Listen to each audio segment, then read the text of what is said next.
When I told my family that I, first of all, was staying here and living in the United States, and then I was going to start with a gelatin business, they were shocked and they were feeling ashamed of me, you know, because they say, oh, my sister is making these gelatin cups in California, and they probably thought I was in Broadway selling them in a pushcart, no? I don't know, because, you know, gelatin are also sold in Mexico by vendors, no, on the streets and bakeries and everywhere. But they had the wrong idea. They didn't understand that I was really trying to have a wholesale type of operation, industrial, you know. But Lulu did achieve her goal and impressed her family. Her company has been manufacturing ready-to-eat gelatins for the last 18 years. Her firm employs 100 people and is open 24 hours a day just to keep up with the demand. We actually produce about 60 to 70 million cups a year. And in fruit bars, for quite a lot. I measure normally that by truckloads, so about 70 truckloads of product going out. So this is quite a lot of product, quite a lot of customers too. When Lulu moved to the U.S. in 1981, she had a business in Mexico and had expanded to California and Texas. But with the downfall of the peso, she lost everything. Necessity led her to start Lulu's Desserts. At that time, let's say that I was a little bit crazy, if you want to call it, to stay here with this adventure. I really call it an adventure. But it was the best thing I probably could do in my life. After 18 years, I tell you now. But although, those years, it was hard, mainly because I didn't know anybody here. I didn't have no relatives, no friends. I was started from scratch completely, even with the English language also. Starting to, you know, I had my school in Mexico, but, you know, the slang is different, so sometimes you need to really get familiar with the general lifestyle here in California. So that was the first goal. The second, to establish a business. Then that's the second part that is hard, because I didn't know really how to start it.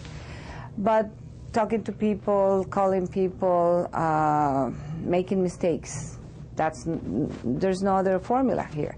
She started out by filling 300 cups of gelatin each day by hand. Then she delivered them to mom-and-pop stores on consignment.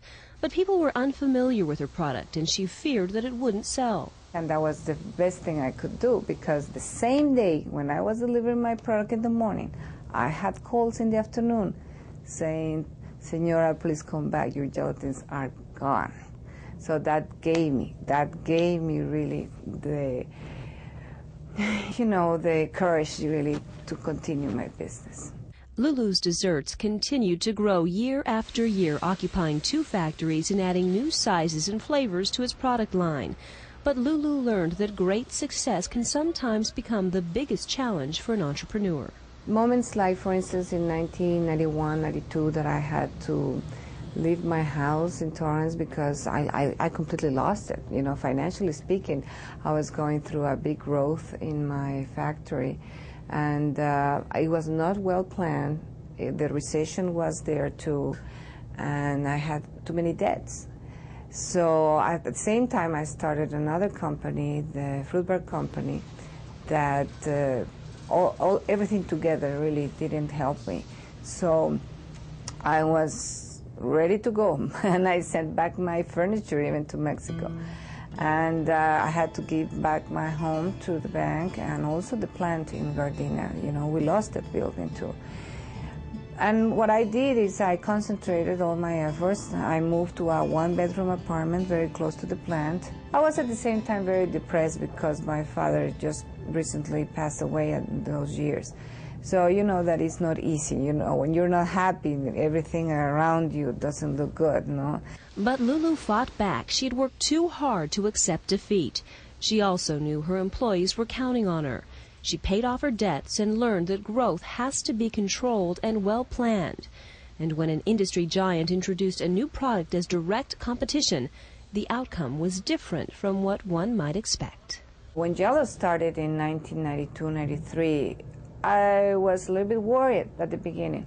But on the contrary, it really helped me tremendously, the advertisement that Bill Crosby puts every day on TV. Why? Because he's educating the consumer. We are very different as far as quality, the variety of product that I have. For instance, the 40 different products with fruit, the layers, the sizes, the 6-packs, the 12-packs, the individual cups. I don't think Jell-O can compete with us, or we can compete against them. It's just the same consumer that probably can buy, my product once in a while, and we offer a homemade product. That's the most important key here.